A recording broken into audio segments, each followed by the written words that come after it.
Atëherë të nderuar përfaqësues të mediave, fillimisht ju faleminderit për pjesëmarrjen dhe interesimin e vazhdueshëm ndaj vëzhgimit procesit zgjedhor që bëhet nga Demokracia në Veprim. Koalicioni i organizatave vendore për vëzhgimin e zgjedhjeve Demokracia në Veprim do të jetë prezente në vëzhgimin e zgjedhjeve parlamentare të 7 qershorit përmes një misioni vendor të vëzhgimit që do të mbulojë të gjitha komponentët kryesor të procesit zgjedhor, duke nisur nga administrimi i procesit zgjedhor, përkatësisht puna e KQZ-s, PZAP-s dhe Gjykatës Supreme, tek fushata zgjedhore e cila fillon sot,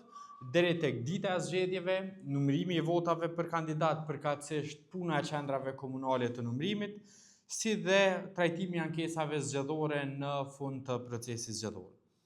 Në këtë kuadër, Demokracia në Veprim ka monitoruar deri më tani vazhdimisht punën dhe performancën e institucioneve përgjegjëse për organizimin dhe administrimin e zgjedhjeve, përfshirë pra KQZ-n, PZAP-n dhe Gjykatën Supreme. Me fillimin zyrtar të fushatës zgjedhore sot, ndonse para fushata ka kohë që ka filluar, Demokracia në Veprim do ta monitorojë këtë periudhë në kuadër të 3 niveleve të ndryshme. Fillimisht, Demokracia në Veprim do të monitorojë rrjetet sociale përkatësisht shpenzimet dhe aktivitetin online të subjekteve politike dhe të gjithë kandidatëve të partive kryesore, me fokus të veçantë tek shuma e parave që do të investohet për sponsorizim në rrjetet sociale, lloji i postimeve, promovimi i kandidatëve për deputet, si dhe përgjithsisht trendet e komunikimit online gjatë fushatës. Komponent e veçantë e misionit tonë të vëzhgimit do të jetë edhe monitorimi i dezinformimit dhe përmbajtjeve tjera problematike në sferën digjitale.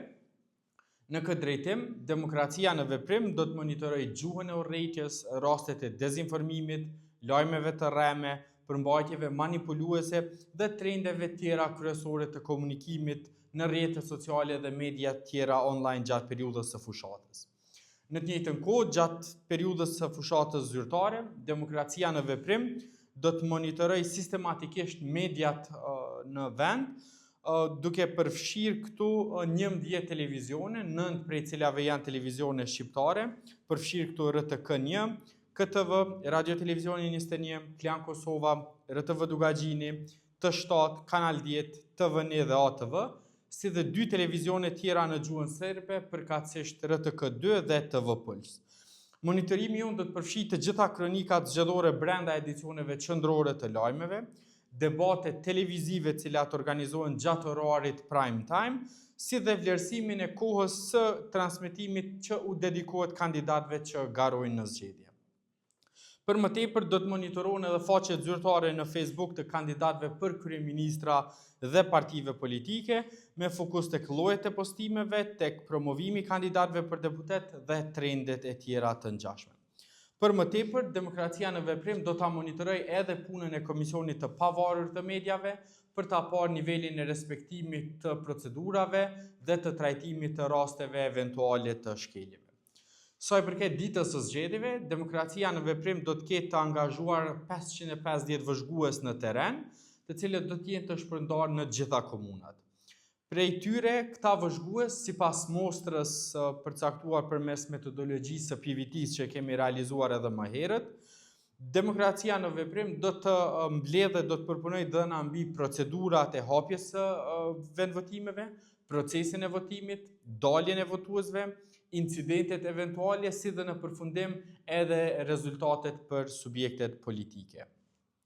Gjatë ditës së zgjedhjeve, sikur zakonisht, do të funksionojë qendra operative e DNV-s që përfshin qendrën e dhënave, qendrën mediale dhe qendrën e thirrjeve, cilat do të përpunojnë dhënat e marra nga terreni. Një prej komponentëve 3 të misionit të DNV-s në këto zgjedhje do të jetë monitorimi i procesit të numërimit të votave të kandidatëve nëpër qendra komunale të numërimit, që si komponent vjen radh parë për shkak të nivelit gjithëpërfshirës të misionit, por edhe për shkak të problematikave që kemi parë në proceset e kaluara zgjedhore. Për këtë lloj të monitorimit, Demokracia në Veprim do të angazhojë rreth 100 vëzhgues, të cilët do të shpërndahen në secilën komunë, me secilën komunë që do të ketë minimalisht 2 vëzhgues të DNV-s për gjatë ditës, që do të mbulojnë secilin ndërrim të punës në qendrat komunale, derisa për komunat e mëdha do të ketë numër më të madh të vëzhguesve. Përveç punës në ÇKN, Demokracia në Veprim do ta monitoroj edhe procedurën që do të zhvillohet në qendrën e numërimit dhe të rezultateve, ku trajtohen votat me kusht dhe ku trajtohen edhe votimi jashtë vendit dhe hapa tjerë të procesit. Tani sa i përket gjetjeve tona paraprake para fillimit të fushatës zyrtare që nis sot, ajo çfarë vlen të përmendet është që para fushata përkatësisht ambienti parazgjedhor ka qenë mjaft dinamik, me partitë politike dhe kandidatet e tyre që kanë filluar në fakt aktivitetet e fushatës që nga shpallja e datës së zgjedhjeve e i kanë intensifikuar që nga certifikimi dhe përkatësisht vendimarrja e KQZ-s në lidhje me listat e subjekteve politike. Ajo çfarë bie në sy gjatë kësaj fushate, përveç trendeve të bërit fushat që janë më të ndryshme se sa proceset paraprake zgjedhore, për shkak se kemi një shtrirje më të madhe të partive në aktivitete në terren, janë edhe vendimet qeveritare me impakt financiar. Në këtë drejtim, vendimet e fundit të qeverisë për subvencionimin e linjave ajrore në vlerë prej 2 milion eurove, si dhe vendimi paraprak për ndarjen e shtesave dhe vlerave të njëhershme prej 100 euro për një grup të madh të qytetarëve,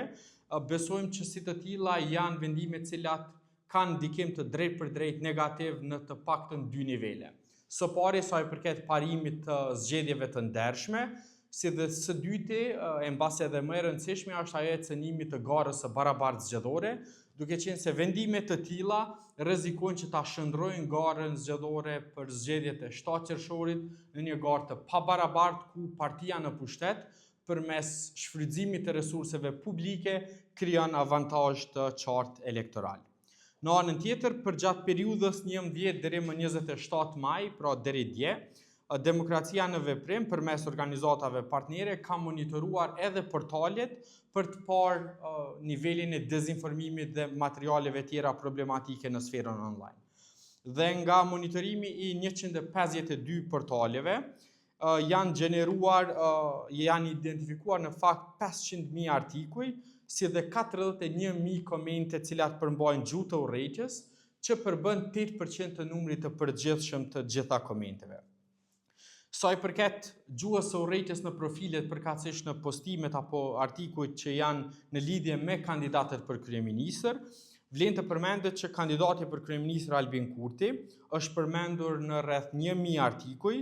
në të cilët ka pasur rreth 100.000 komente, prej të cilëve 13.000 komente, përkatësisht rreth 13%, kanë pasur elemente të gjuhës së urrëties apo gjuhës tjetër nxitse. Kandidati tjetër për kryeministër, Lumir Abdigjiku, përgjatë fushatës parazgjedhore është përmendur në rreth 200 artikuj, në cilët kemi evidentuar 7.000 komente, prej të cilave 400 apo rreth 6% kanë pasur gjuhë të urrëties. Në anën tjetër, kandidati Bedri Hamza është përmendur në rreth 250 artikuj, prej të cilëve janë identifikuar 13.000 komente, në kuadër të tyre janë 500, pra rreth 4% të cilët kanë gjuhë të urrëties. Me nivelin më të ulët të përdorimit të gjuhës së urrëties janë artikujt përkatësisht komentet sa i përket kandidatit Ardian Gjini, për të cilin janë evidentuar rreth 7.000 komente, prej të cilave 200 kanë pasur elemente të gjuhës së urrëties. Ajo çfarë bie në sy është që rastet e përdorimit të gjuhës së urrëties janë dukshëm më të shprehura tek kandidatet gra, dhe nga rreth 50.000 komente të analizuara, vërehet në fakt që rreth 10% e tyre kanë elemente të gjuhës së urrëties ndaj kandidateve gra. Kandidatet më të sulmuara në bazë të partive politike janë zonja Ganimeti Musliu, e cila është përmendur në 66 artikuj me rreth 3.800 komente, nga të cilat rreth 20% prej tyre kanë pasur elemente të gjuhës së urrëties. Së dyti është kandidatja Fitore Pacolli, e cila është përmendur në 117 artikuj, prej të cilave 16% e tyre kanë elemente të gjuhës së urrëties. Së treti është kandidatja Arbresh Kryeziu Hiseni, e cila është përmendur në 53 artikuj me rreth 4.000 komente, 600 prej të cilave, apo 14% janë komente me gjuhë të urrejtjes. Kandidatja Hykmete Bajrami është përmendur në 48 artikuj, ku janë parashtruar rreth 5000 komente, prej të cilave 11% janë raste të gjuhës së urrejtjes. Dhe në fund kemi kandidaten Vjosa Osmani, e cila është përmendur në 359 artikuj, me rreth 40.000 komente, prej të cilave 3.000 apo rreth 7% kanë elemente të gjuhës së urrejtjes. Këto dhëna tregojnë për një nivel të shqetësues të sulmeve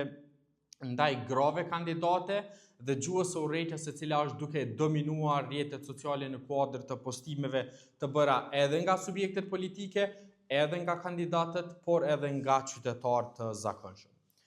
Ky është vlerësimi paraprak i DNV-s për periudhën e parafushatës, derisa për mbarvajtjen e fushatës do të ketë konferenca të tjera gjatë periudhës zyrtare të fushatës, kurse për detaje tjera do të njoftoheni me kohë. Nëse keni ndonjë pyetje? Unë kam pyetje. Po thonë që jeni në fakt DNV-ja e përcjell edhe fushatën në rrjetet sociale, po është një proces zgjedhor që është ndodhur jashtë Kosovës, që ka filluar me datën 20 maj dhe ka me përfunduar me datën 6 qershor, ku po shohim që u bë publike votat e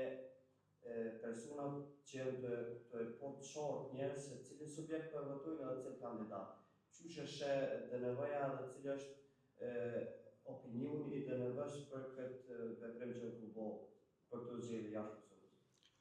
Atëherë, votimi jashtë vendit është padyshim hallka më e ndjeshme e procesit zgjedhor. Ajo çfarë bie në sy është rregullat të cilat vlen në Kosovë, në këtë rast ato që kanë të bëjnë me fshehtsinë e votës,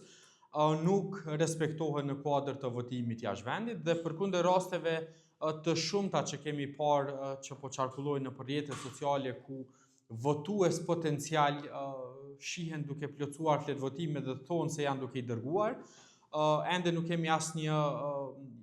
inicim të ndonjë procedurë nga ana e prokurorisë në këtë rast, ndonse mbetet e paqartë edhe gama e ndërhyrjes që mund ta bëjë prokuroria në këtë drejtim, për shkak se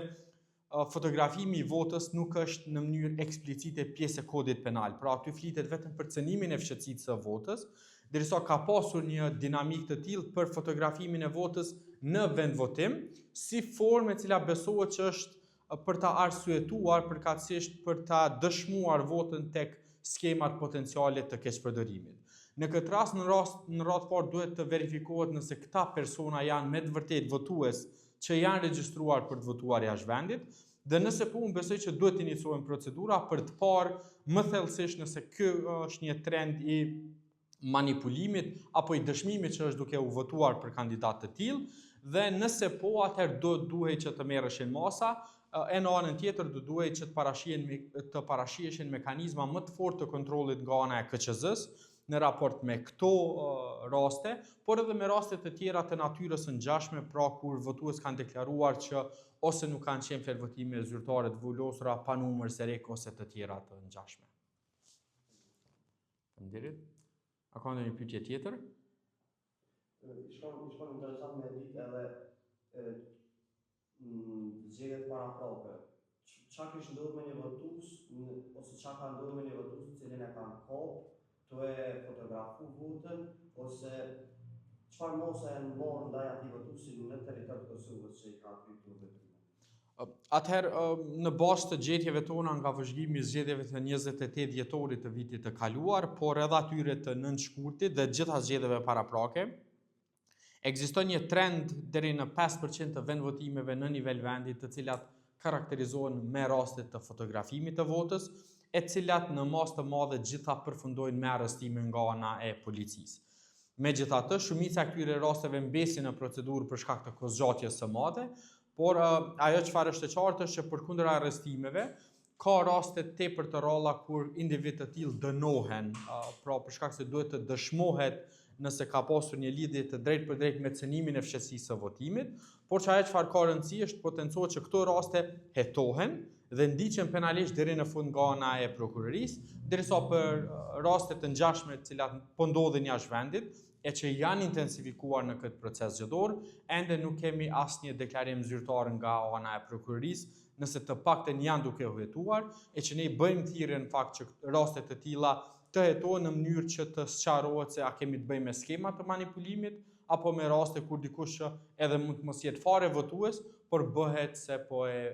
poston fotografinë e tij apo të saj në rrjetet sociale. Nëse nuk kemi tjera, ju faleminderit shumë për praninë tuaj.